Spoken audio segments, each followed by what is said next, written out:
दाता भला करे। बड़ा अजीब और उलझन भरा प्रश्न है गुरु और शिष्य का नाता, जिसमें शिष्य शिष्य नहीं रहता, गुरु बनता है।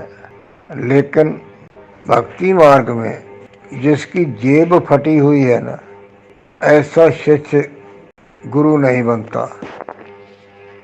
कहने का मतलब ये है कि कुछ मिला तो उसको इस्तेमाल कर लिया, बिना पक्का हुए।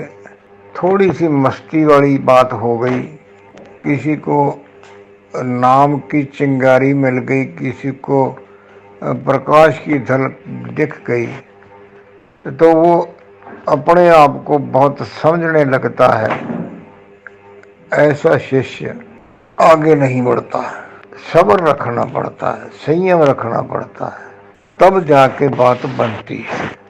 मैं ये कहता हूँ, मेरे साथ हजारों लोग जुड़े हुए हैं, सुनते हैं, समझते हैं, अमल करते हैं, मेरे से बात करते हैं कि ये जो लोग हैं ये परमात्मा का नाम नहीं जपते हैं। मैं चाहता हूँ कि ये भी जपें, और मेरे कहने पे ये चलते नहीं है।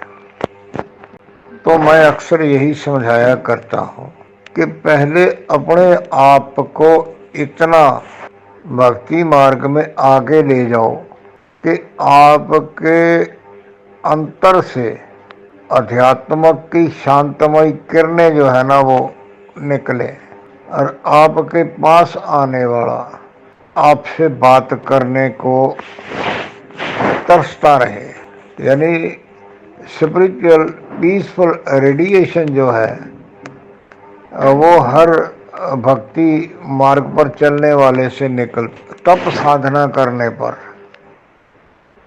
सिद्धियां मिलती हैं। इनका जिक्र मैं आगे कर चुका हूँ बारीकी से, यहाँ संक्षेप में बताता हूँ। वाणी की सिद्धि मिलती है, स्पर्श की सिद्धि मिलती है, किसी को संदेश देना हो उसकी सिद्धि मिलती है, मेडिकल की सिद्धि मिलती है, किसी का संदेश आ रहा है उसको पकड़ने की सिद्धि मिलती है। लेकिन इनका दिखावे के लिए जो लोग इस्तेमाल करते हैं और वो पीछे रह जाते हैं।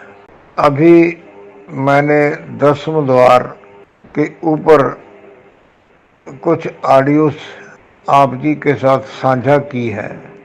उनको बताने का तो मेरा मकसद ये था कि जो औरों ने बात कही है और उलझन में पड़े हुए हैं साधक, तो उनको स्पष्ट बात मालूम पड़ जाए।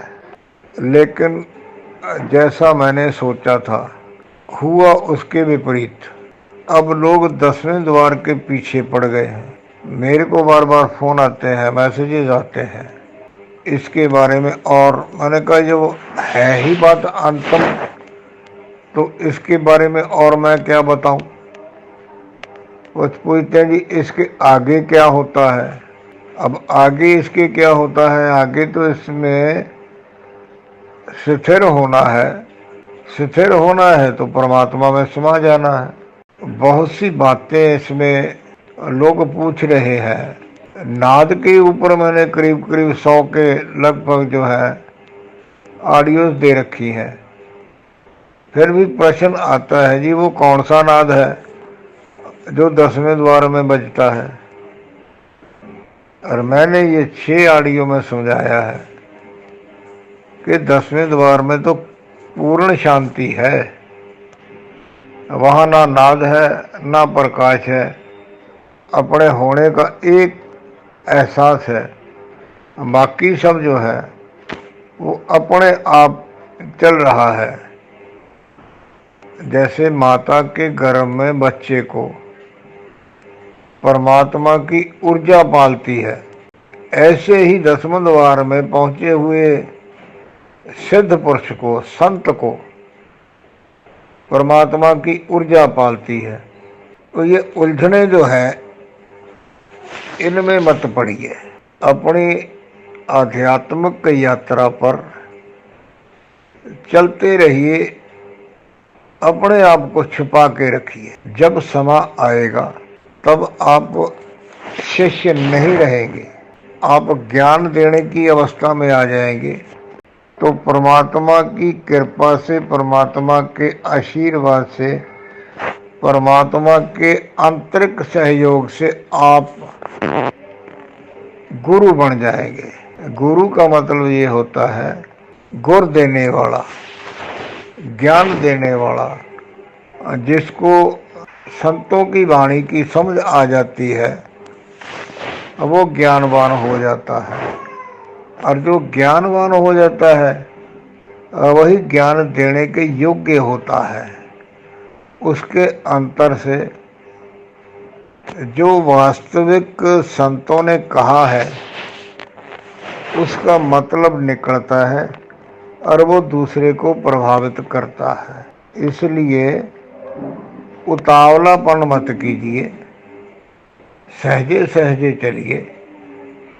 मैं अक्सर ये कहता हूँ कि मैं गुरु नहीं बनता, गुरु नहीं हूँ, लेकिन मैं आज कहता हूँ मैं महागुरु हूँ और आपको भी गुरु बना दूंगा। मैं ज्ञानवान हूँ, आपको भी ज्ञानी बना दूंगा। लेकिन शर्त यह है कि सहज से चलना है, कृपा को पचाना है। अपनी परख के लिए लोगों से बात नहीं करनी है कि मेरे को ये सुनाई देता है, मेरे को ये दिखाई देता है, मैं आउट ऑफ बॉडी ट्रैवल करता हूँ। इनको एक्सपोज नहीं करना, इन बातों को। तो एक दिन मालिक आपको मेरी तरह ही ज्ञानवान बना देगा, अनुभवी बना देगा। और जो अनुभव के आधार पर बातें कही जाती हैं वो दूसरे को प्रभावित करते हैं। मेरे को सुनते हैं लोग, औरों को भी सुनते हैं, सैकड़ों को, हजारों को सुनते हैं, लेकिन परख कर जाते हैं कि ये जो बापू जी हैं, बाबा जी हैं, भाई साहब हैं, इनकी बात ठीक लगती है कहते हैं, फिर बात करते हैं। फिर मैं कहता हूँ कि मेरी ऑडियोज को सुनो। अभी सुनने लगे हैं जी, मैंने कहा पिछली भी सुनो। लगभग महीने, 1.5 महीने में जो मैंने ऑडियोज दी हैं उनमें समस्त जो है ज्ञान समेट के रख दिया है। जैसे कहते हैं ना कि समुद्र को लोटे में भर दिया है। अब आप अपनी प्यास बुझाते हैं या लोटे को देखते रहते हैं, ये आपके ऊपर निर्भर करता है। सुनिए, समझिए, अमल कीजिए। परमात्मा है, परमात्मा के हो, इस बात को अपने अंतर में घर कर लो कि आप परमात्मा हो। परमात्मा हो का मेरे कहने से मतलब ये अहंकार की बात नहीं कि परमात्मा का अंश है तो वो परमात्मा है। देखो, समुद्र में जल है, उसको लोटे में ले लिया तो उसको भी तो जल कहेंगे, है तो वो समुद्र का अंश।